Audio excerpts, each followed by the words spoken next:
赖清德第一次公开说出来，大陆是境外敌对势力敌对国家。那以前呢，大家也知道，因为两边呢，其实有的时候是亦敌亦友啦。你说通通是敌吗？也不见得，因为你还做这么多生意，赚那么多钱。那通通是友吗？也不是。他的确呢，这没事跟你演戏啊，部署在这个沿海部署飞弹啊等等。但是呢，还没有一个公开讲，说那是敌对的那赖清德把它讲出来那而且呢，这个就像两岸互不隶属，中华民国跟中华人民共和国本来就是不同的嘛，但是也没有人讲。大家何必呢？你讲的去刺激他干嘛？大家知道，对不对？本来也就不隶属嘛。但是你把它讲出来，赖清德也是第一个把它讲出来那所以呢，他讲完以后，又现在要修赖17条，然后呢，大陆国安部呢就出招了，说我们有4个资通电军，把他们各自都公布，而且说他们4个叫做台独网军，要追究他们的责任那以网谋独，现在以美谋独，现在以网谋独。死路一条，而且这4个人被公布呢，连身份证号码都给你公布，所以可见他们那个做的蛮细的，连身份证都知道。像你们身份证是吗？我怎么会知道呢？他都知道那这个，所以呢，国防部就反击，说他是截取网络的图片，指鹿为马，不是这么回事这个人搞错那个人了，而且他们不是网军但是老公就咬定这是网军，而且我们将要报复你那另外呢，这个因为赖清德把中国是这个敌对势力，所以呢，总统府说我们并不是升高情势的一方，不怪我们了，是他，那他就说是你那你说是他反正就吵架嘛，那这有什么意义呢？也没有什么意义那另外呢，这个邱垂正陆委会主委就说，中共呢借着给我们很多台湾人居住证，把台湾内国化把台湾变成。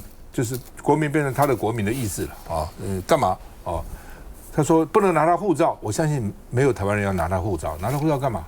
我们的护照有价值多了，到全世界各地那么多国家，100多个国家免签，然后呢，这个拿他的所谓什么身份证、居留证、居住证有4种证都不可以那有些人拿这个居住证也不真的要居住，只是为了搭高铁什么银行开户头信用卡比较方便。因为你没有这个证，你到大陆去高铁都不能坐嘛，他一定要留一个资料那邱垂正说呢，这个你如果歌颂中国这些艺人，就不要扒着台湾你只要这个有中国身份证，然后把你注销。那另外呢，清查艺人到底你们背景是什么为什么常常这个帮他们宣扬统战等等，都要查清楚。你们艺人到底搞什么鬼那你不要这个寄望大陆的广大市场，台湾市场虽然小，但是你不要，通通不要，通通扫地出门。看一下，国家安全部今天对外通报，近年来针对台湾资通电军网络攻击渗透活动，国家安全机关严密监测、深入调查，已锁定。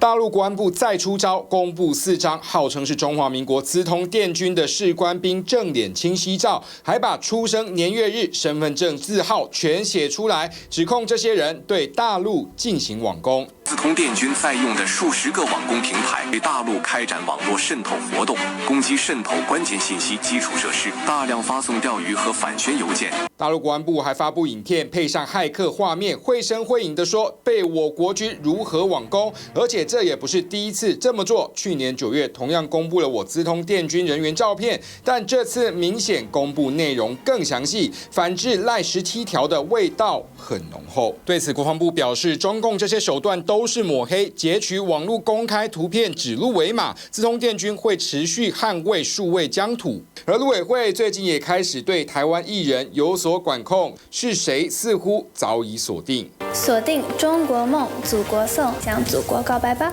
陆委会主委邱垂正表示，将开始清查对岸发展的艺人有没有中国身份证件，更点名欧阳娜娜等人要歌颂中国，就不要扒着台湾身份，不要让艺人借着台湾身份来混淆视听或对台统战。近年双方从喊话上升到实际作为，显见两岸官方已越来越紧张。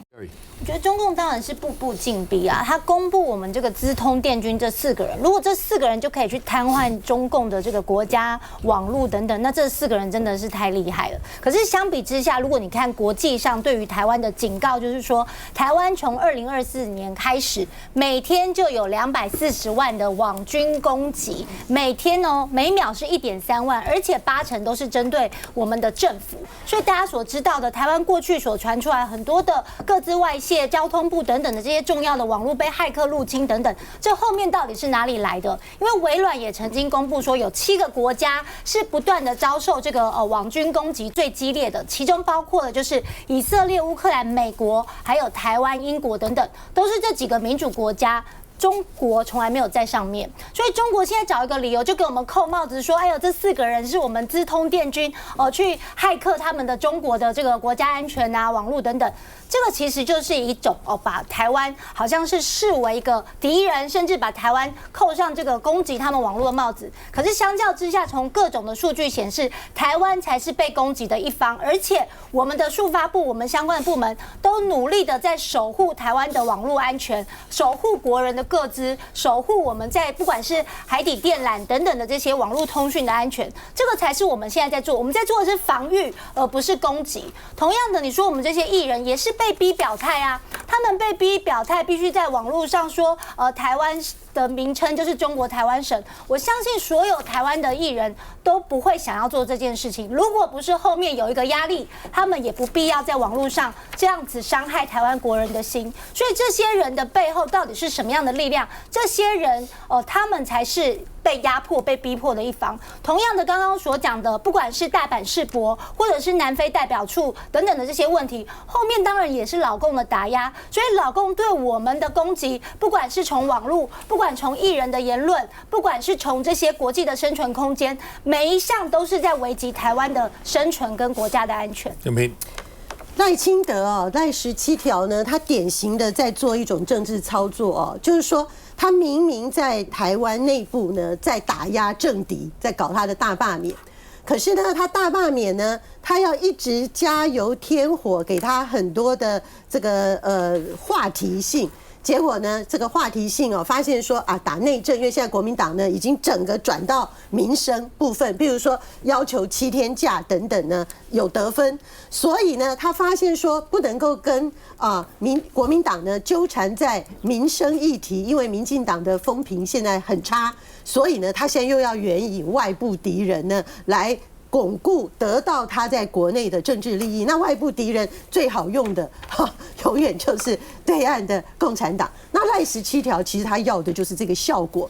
大家只要看一个非常好笑的事情，你陆委会哇，这个言辞严厉说要去这个如何的惩治台湾的艺人啊，你到底要认同谁啊？你不要两边都要讨好啊，等等的。结果呢，柯建铭马上打蛇随棍上，他就说大罢免。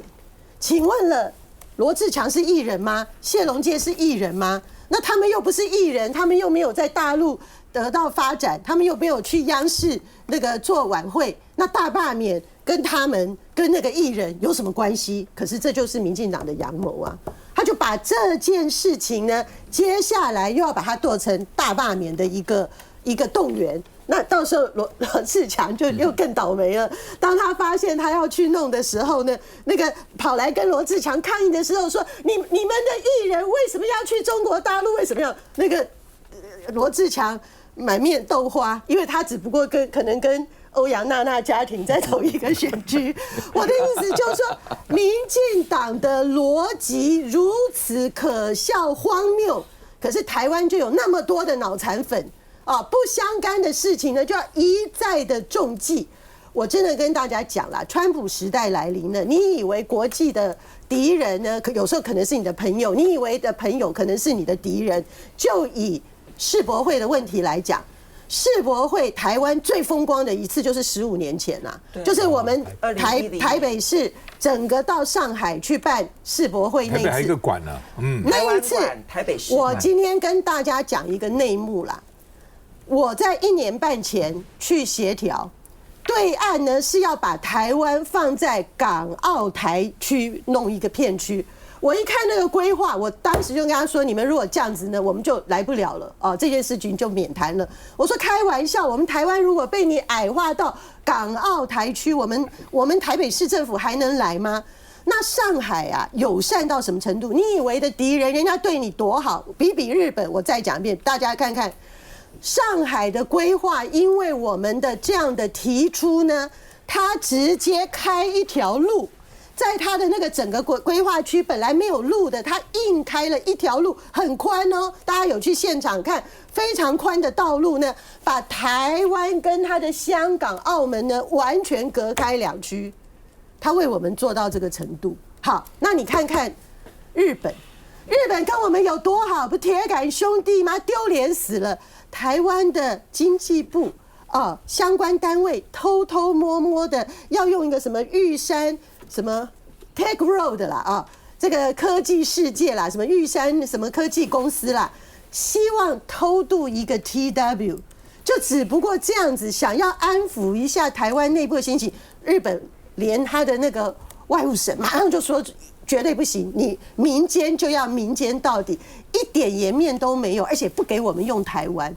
所以你说你以为的朋友，现在日本为什么要对我们这么强硬？讲穿了嘛，即使是日本还是右派在执政，因为他们现在怕美国对他下手啊，关税啊，因为日本的汽车现在很惨啊，他们讲了米700%了，对，他要赶快跟中国大陆交好啊，他要把他的那个水产的解禁啊，什么东西要谈判完啊，所以又要示好的结果，就台湾还是最后的牺牲者。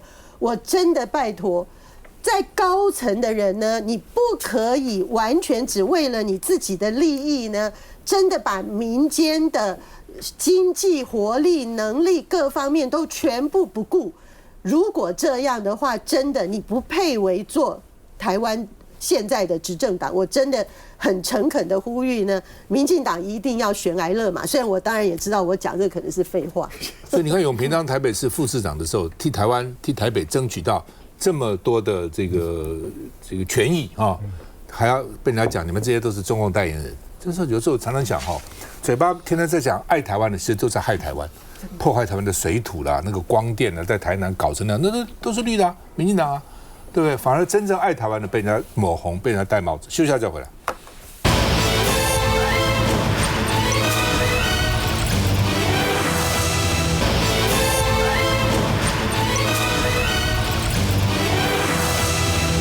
好，赖清德呢上礼拜宣布要恢复军事审判大家就好奇啊，当年这个为了洪仲丘这个10几20万人走上街头要废军法，不是你们的要求吗？对不对？然后当时从赖清德、蔡英文、赖清德什么这些林佳龙什么都说军法不好啊，要废掉啊。那现在怎么要恢复呢？你执政就要恢复了，你在的时候就要废除了而且呢，他们说只做半套，为什么？国防部马上出来说，一般的案还是要一般法律只有这个什么跟这个违反军事审判法的才要用军法，所以呢要抓共谍，要惩军事犯，但是呢军审其实也没有整套做，就都搞个半吊子那另外呢，这个沈伯洋说，就算军事法庭也审不到最后面这个粽子头，就是这个头所以呢应该要再搞一个国安法庭。而且呢，不是我临时提出来，我跟顾立雄已经讨论半年了，就是要设一个国安法庭。你们这些小子都抓到国安法庭去审那陈伯洋说呢，这个我评论了半天，你们都不懂我的讲什么你们不懂中文意思是这样马文君说要成立国安法庭，就是要控制社会，铲除异己嘛。只要国安帽子一压，就跟麦卡锡那时候有什么差别呢？批斗多少人呢？对，就是你违反国安，到国安法去审你那另外呢，这个吴宗宪是说，你修法还是要立法院来啊，不是你说要修法就修法，你要恢复军事法庭也要送到立法院。当时废除也是通过立法院了而且国安法庭要先办沈伯洋了要先办沈伯洋。那这也是民进党的策略了，就是我就送到立法院，看你审不审，看你通不通过，不通过就你看你们不顾台湾的军事安全。大敌当前呢，居然如此你们都是代言人，都是听这个习近平的，他就是这样那你通过开始乱抓人乱审判乱处罚，不通过就给你戴帽子啊。马文君说呢，这个想起纳粹人民法院、国安法庭，这样像纳粹的时候也搞个类似这种啊，对不对哈？那希特勒也是民选出来的啊。那翁小玲就是他把数据拿出来，他就说普通法院就够了。他说这么多年哈，有多少军人犯案哈？300件哦，300件在全部的案子比起来是非常低的哦，只占新收案件的0.27%跟0.12%哦。那这个所以呢，新收案件里面军人案件只有27件跟12件，就基本上。军人其实真的说，因为犯法，其实比例来讲还是蛮低的。那为这个你要恢复军事法庭，不是很奇怪？到底将来要干嘛？看一下。如果你们要跟着红统化，国家会因为这样毁灭。到罢免李彦秀摊位，民进党立委沈伯洋针对反中共渗透开讲，只是面对总统宣布恢复军事法庭审判，沈伯洋似乎有不同意见，认为应该是要设立国安法庭。因为过往的军事法庭一直被诟病，说可能是独立性不够的问题啊，普通法庭里面建构国安法庭就好。但这个跟所谓的国安专股是不一样的，它必须要是一个新的专业的训练。沈伯洋改口不是加码，是要军事国安法庭2择1。不过现今制度下，国安问题已有国安局、调查局、国安单位跟法院的国安专股负责调查审理。但沈伯洋认为还不足，需要专职法官，就被马文君批评，根本是要走上独裁之路。军事法庭不能够处理共犯问题，也不能够处理军人的身份转换问题。粽子头那个中间人，那个退役将领，反而没有办法被真正的专业来做审判。所以这也是为什么，如果用不管是什么名称，什么国安法庭、国防法庭，其实也可以。这样的话，可以让共犯在一起审判。让人家联想到纳粹时期他们所设置的人民法院，它的对象几乎是整肃异己，或者去攻击政敌等等。那国防部有必要对大家说明清楚。沈伯洋私人一一点出军事法庭缺失，看似跟总统看法不一，但国民党立委认为这都是让台湾走入戒严的前哨战，恐怕一般民众都难逃法网。法官的专业度不足，所以要设置这个国安法庭逗点。但是我认为专业度不足的应该是沈伯洋他自己啦，专业就只是信赖指数，他就是为了开战跟戒严在做准备啊。如果他们认为现在就有的机制是一个有问题的戒严制度的话，哇塞，那台湾已经戒严很多年了。沈伯洋透露，内部还在讨论国安法庭可行性，但蓝营批评民进党如今作为都已和过去言论大相径庭。来，这个志强。我觉得真的不要再随赖威权起舞了啦，哈，他叫赖威廉，其实赖威权了哈。昨天军审叫做违反人权，今天军审叫做捍卫国安。